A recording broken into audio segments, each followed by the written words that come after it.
Don't be mad at me. I'm mad at you. Don't be mad at me. I'm not mad at you. Look at guanciale. How can I mad at you? Pecorino.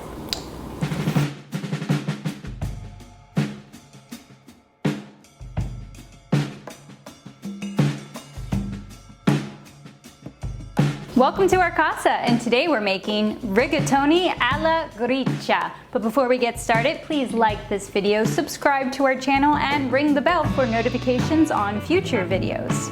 Gricia. It is the amatriciana, just without the tomato sauce. It is the carbonara, without the eggs. It is the cacio e pepe with guanciale. It is delicious and heaven in a dish.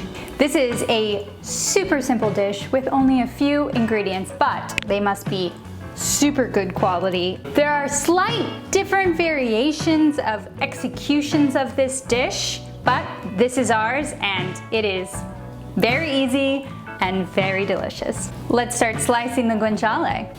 We have 6 ounces of guanciale and we're gonna start by cutting them in 1/2-inch strips.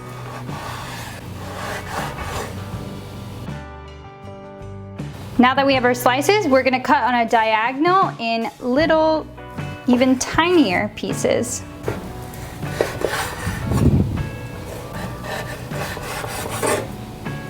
Our guanciale all sliced up, ready to go, and our pecorino all grated.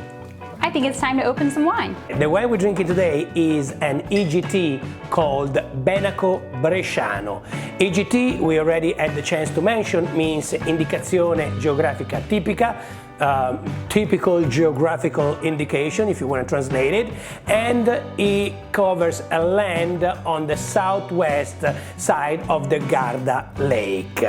Benaco Bresciano, the EGT, not to be confused with Torri del Benaco, which is this beautiful, picturesque lake town on the eastern side of the lake.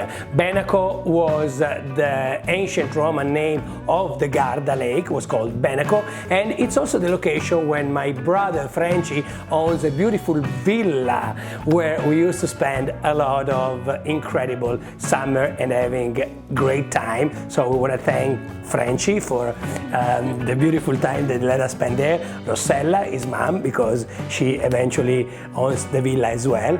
Cucca, the grandma, which is the main matriarch owner of it. So thank you all. This is the best memory of my life. You need to go there. Yeah, what the heck? Yes, we will. We will have a chance. Please invite us again. Under the umbrella of EGT Benaco Bresciano, we have a lot of different type of wines. White wine, for example, Pinot Grigio, Pinot Bianco, Incrocio Manzoni, Riesling. To talk about the red, Sangiovese, Marzemino, Pinot Noir, Barbera, Cabernet Franc. The wine we're drinking today is a Merlot. It's a high-end Merlot produced by a family that we love. The wine are a big hit in our restaurant's wine list, Famiglia Olivini. Really, she is obsessed with the Lugana that this family produced. This is an important Merlot and it's gonna be an incredible, perfect pairing. Last thing, we are going to thank again Salvino and the whole team at Tradizione Imports for having introduced us to this wonderful family that makes incredible wine. It's time to open.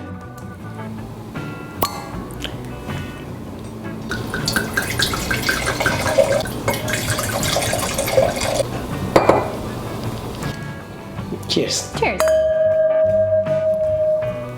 Start to cooking. Let's start making the Gricia. In a large saute pan over high heat, we're gonna add a little spoonful of lardo if you have. Let that melt down. If you don't have the lardo, it's totally fine. You can add your guanciale to the pan without it. Gives it more, some more flavor layers. Once your lardo is melted, we're gonna add 1 teaspoon of cracked black pepper. We're gonna just toast that up. And if you're not using the lardo, you can add this after we put the guanciale in. Once you start to really smell the pepper and it's releasing its oils, we're ready to add our guanciale.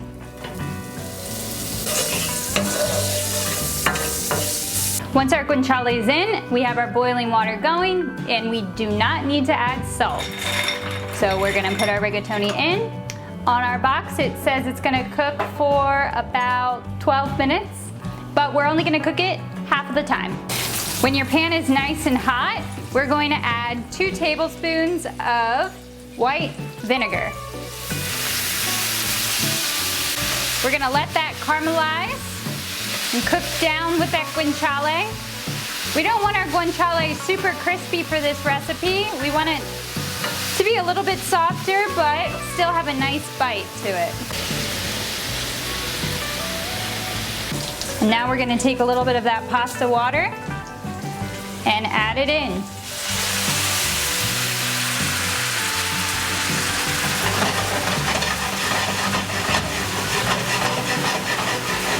This is the base of your Gricia sauce. It's gonna be super, super creamy.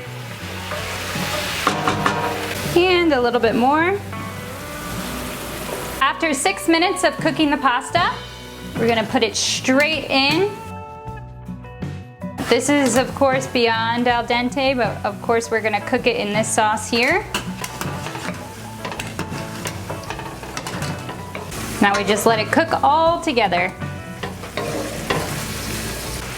Once you start to see that pasta soak up some of that pasta water, we're gonna add a little bit more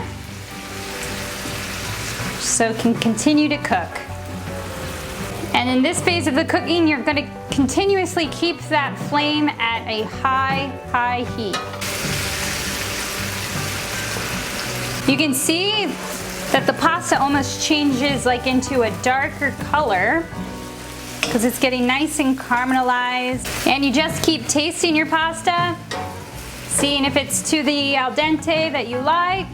If not, and the water starts to get cooked out, add more pasta water. Once your pasta is cooked to your liking, we're gonna take off the heat, add that grated pecorino cheese, pecorino romano, a little bit of that pasta water, and keep mixing till all that cheese melts down and you almost get like a cream. And some more pecorino romano, a little bit of that water, and mix.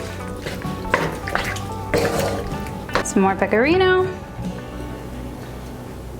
No water this time, let's just mix that together.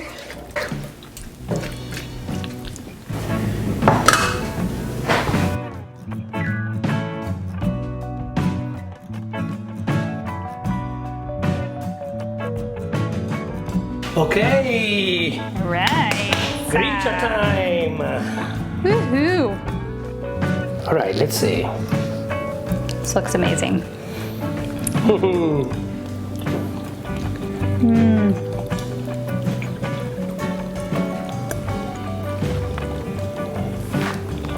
Oh, it's so good.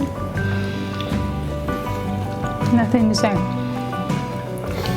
I'm lost for words.